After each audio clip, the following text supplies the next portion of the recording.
Hello and welcome to the latest preview of A Whole Lot of History, written by myself, Dr. Tom Horn. My flex today is that I'm back at the glorious Govan Stones in Glasgow, and just casually behind me, I've got an early medieval, a Viking age fragment of the Standing Cross, the Govan Cross or the Jordan Hill Cross. You'll see the beautiful knotwork and interlace, and then you've got this lovely figure of a horse with a rider, perhaps a warrior, riding into battle, carved in the lost kingdom of the Clyde Britons. More on that some other point. We've got a really interesting edition of A Whole Lot of History for you today. So let me tell you a little bit about some of the stories we have. We have a real insight into globalization and how it affected people's daily lives in Pompeii. They've done some really fascinating research into the incense burners that were used in the sort of family, the household shrines that you'll maybe know of and very common in Roman houses.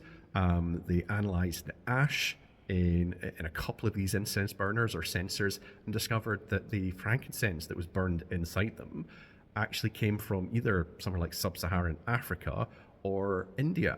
So a real insight into how these global trade exchange networks were affecting just the daily lives of people in Pompeii. Then we're going to go slightly closer to home.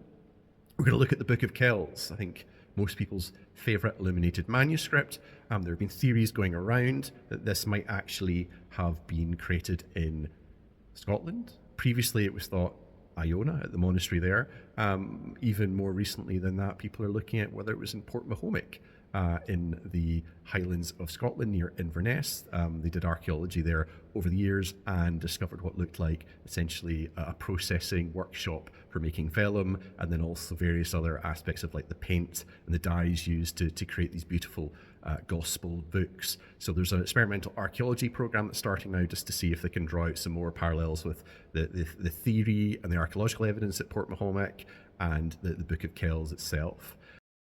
But then we're also going to go to Dijon. We've got amazing intertwined 5th century BC burials there and maybe evidence of a funereal feast beforehand. And then we go to the Alamo.